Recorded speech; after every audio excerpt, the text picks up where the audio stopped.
Bom dia, pessoal, tudo bem? Estamos na nossa terceira aula, no terceiro tópico. Hoje é 13 de dezembro. Vamos falar um pouco nessa aula do dia 13 de dezembro sobre a gestão do conhecimento e a vantagem competitiva que os nossos sistemas de informação nos dão. A primeira coisa que nós devemos saber, além dos conceitos, posteriormente, a gente tem que saber quais são os princípios dessa gestão do conhecimento. Na verdade, a gestão do conhecimento, ela perpassa também pela segurança dessa informação. Como dito na aula passada, os sistemas vai gerar para a gente algumas informações e a gente tem que estar preparado para fazer a gerência, a gestão dessa informação.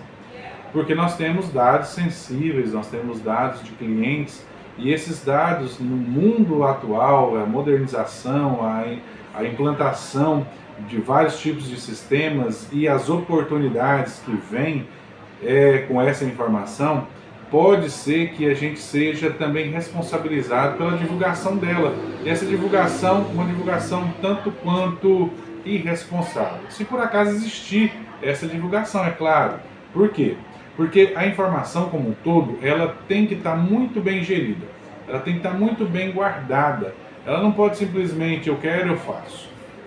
Você com dados sensíveis, você pode trabalhar com algumas situações que geralmente você não tem controle.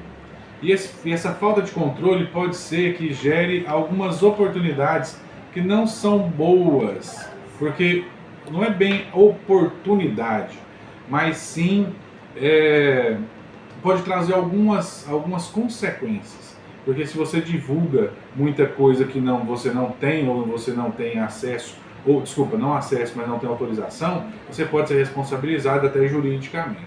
Então, quais são os princípios?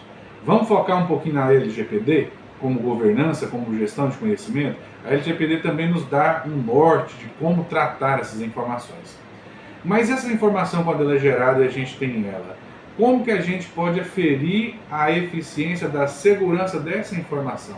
Nós temos ferramentas para isso?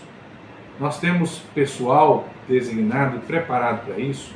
Isso é uma das coisas que a gente tem que responder na medida do tempo que a gente tem essa implantação feita anteriormente nesse sistema, já com o sistema em produção.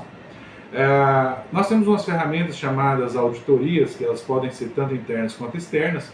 Essas auditorias, elas geralmente, e é muito mais eficiente, que elas sejam feitas por pessoas que não estão dentro da empresa. Mas a gente pode ter auditoria interna? Sim. A auditoria interna serve para nos dar um feedback do que a gente pode estar errando ou não. Porque quando a externa vem, dependendo da situação, ela vem para realmente cobrar. Cobrar não juridicamente, muitas vezes, mas ela pode cobrar eticamente essa situação da empresa. Então, o interessante é que você tem uma auditoria interna e uma auditoria externa. A auditoria externa serve para desde quais são os processos do sistema até quais são os resultados desse sistema. E aí, quando a gente fala de comércio, quando a gente fala de empresas, e geralmente são empresas lucrativas, você tem que ter foco no dinheiro. Então, se esse sistema está deixando algum gargalo, ou essa informação ela está deixando, ou pode ser trabalhada de forma diferente para lucrar mais, também é gestão de conhecimento, também é gestão de informação.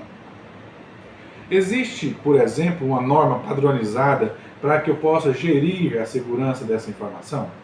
Existe. Existe as ISOs da série 27000, geralmente a 27001 e algumas atualizações. Ela nos fala perfeitamente o que tem que ser executado e quais são as ferramentas. Uma dessas ferramentas que a gente pode ver lá e a gente vê também nas tecnologias atualmente são, por exemplo, meios de acesso a essa informação, como por exemplo, na verdade, a segurança de acesso.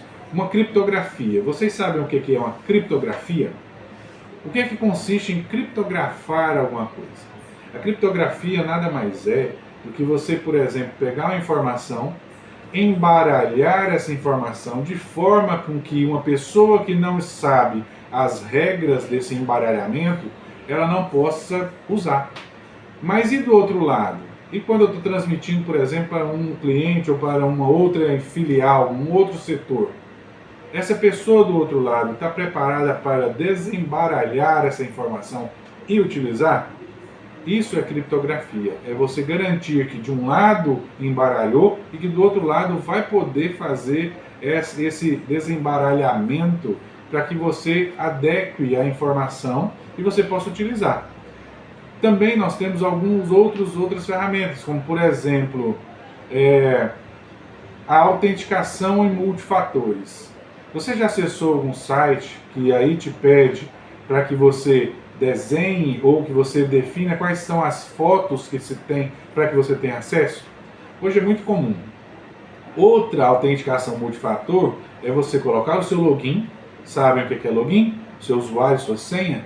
Você coloca o seu login e aí você tem um cadastro já pré-concebido, já feito anteriormente, que você define o seu e-mail ou seus telefones de contato. E aí o sistema está preparado para falar para você, você quer que manda um código, um token, para qual meio de comunicação? Seu e-mail ou manda por SMS ao seu telefone? E aí você escolhe, você mandou, ele assegura que o número que está lá realmente é seu, que o e-mail que está lá realmente é seu e deixa você passar para frente, ou seja, ter acesso à informação a qual você realmente está precisando, o que você quer. Tá? Essa autenticação em multifator, ela é muito interessante. A plataforma Gov, por exemplo, usa muito ela para que você não perca, porque a plataforma Gov, para você ter ideia, a informação que existe na plataforma Gov de uma pessoa, hoje ela é total. Você vai desde o seu trabalho até a sua aposentadoria com todos os seus dados ali. Você imagina a sua vida de trabalho, a sua vida de CLT, a sua vida de servidor, a sua vida de trabalho sendo jogada pelo ralo. Porque você tem condição de fazer a exclusão, você tem condição de fazer as alterações, e geralmente essas alterações podem, se não for você, claro, pode ser fruto ou pode ser pode ser a cereja do bolo, por exemplo, de um ataque. E aí você não vai ser muito bem, vamos dizer assim, você não vai ficar muito bem com essa situação. Senha forte é uma outra forma de você ter. Mas como que você tem uma senha forte? Como que você vai definir uma senha forte para você ter segurança dessa informação? Senha forte, geralmente, a maioria dos sites, a maioria dos sistemas, ela pede uma senha forte com 4 a 5 mudanças ou características de inserção.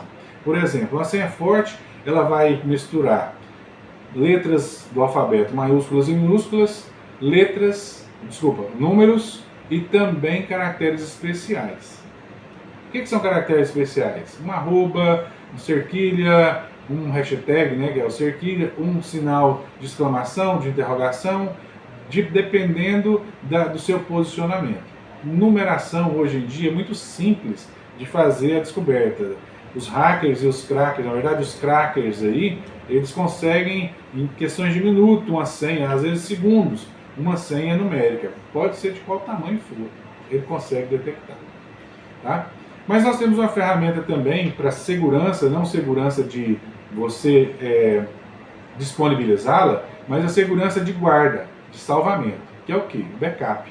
O backup hoje em dia, desde sempre, dos sistemas de informática, sistemas de informação, o backup é uma excelente, vou me atrever a dizer que é uma excelente ferramenta de segurança da informação. Porque o backup, você tem as seguintes características. Você pega a informação, você copia essa informação e você guarda essa informação.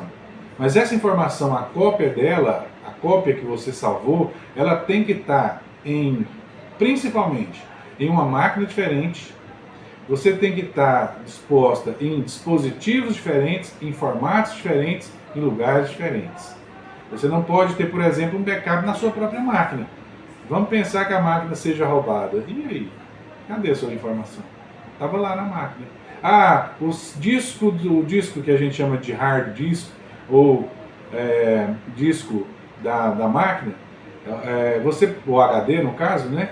Você está com ela lá, roubaram o seu HD, a sua máquina ficou. E aí, cadê a sua informação? Entenderam?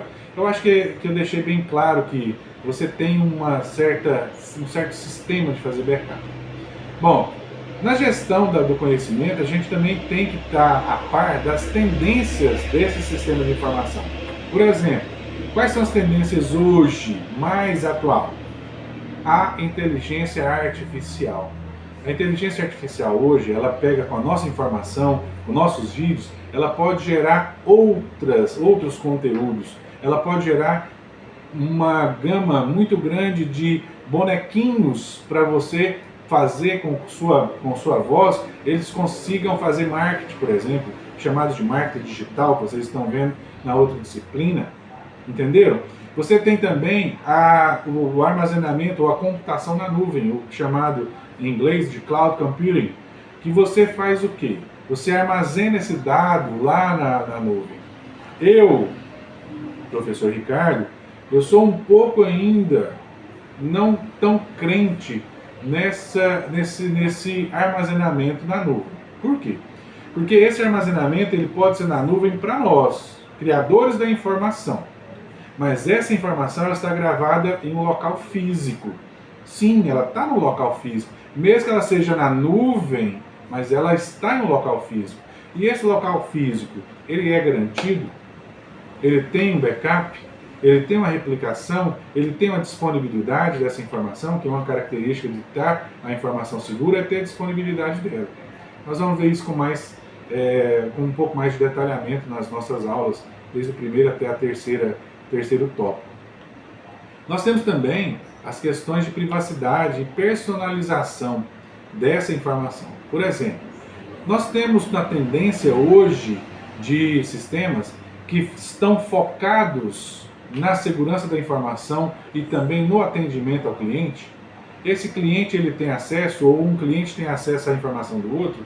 Qual é um sistema que segura ou que assegura que essa informação ela está disponível para o cliente em si e só para você?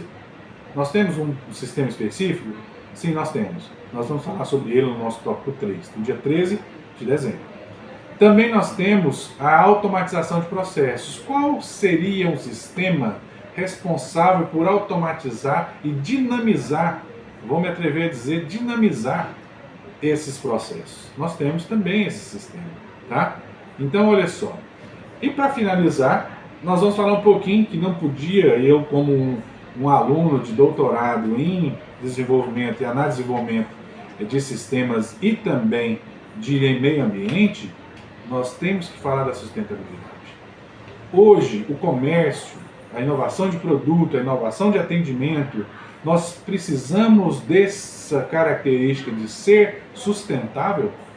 Sim, nós precisamos sim de ter foco na sustentabilidade. Não só na sustentabilidade da criação, divulgação, venda e captação de recursos pós-venda do seu produto. Nós também temos que ter a sustentabilidade do atendimento ao cliente, no atendimento aos processos, na dinamização desses processos. Para quê? Porque quando você tem todo esse arcabouço de informação, de processo, você tem a vantagem competitiva. E essa vantagem competitiva, que é a finalização, que é, na verdade, o produto final dessa aula, essa vantagem competitiva é para que você tenha um plus, você tenha um algo a mais, para que você enfrente o seu competidor, na verdade, o seu colega, não vou dizer inimigo de negócio não, mas o seu colega que também está trabalhando no mesmo ramo, tá? Não é um opositor, mas é uma empresa talvez concorrente. E você precisa ter essa vantagem competitiva quando você usa esse sistema de informação. Pessoal, espero que eu tenha passado para vocês. Aguardo vocês dia 13 de dezembro. Espero que vocês estejam tranquilos e bem com as nossas aulas. Nós temos aí um tempinho na aula, e que vai ser no caso do dia 13. Quero que vocês me interrompam, quero que vocês me questionem, quero que vocês tragam as suas experiências para dentro da sala, para que você tenha arcabouço de trabalhar no seu comércio, no seu sistema de gestão, na sua empresa, para que você possa ter vantagem competitiva e alcançar lucratividade com a sua empresa. Espero vocês dia 13, tá? Muito bom estar com vocês aqui. Até uma outra disciplina. Bye, bye.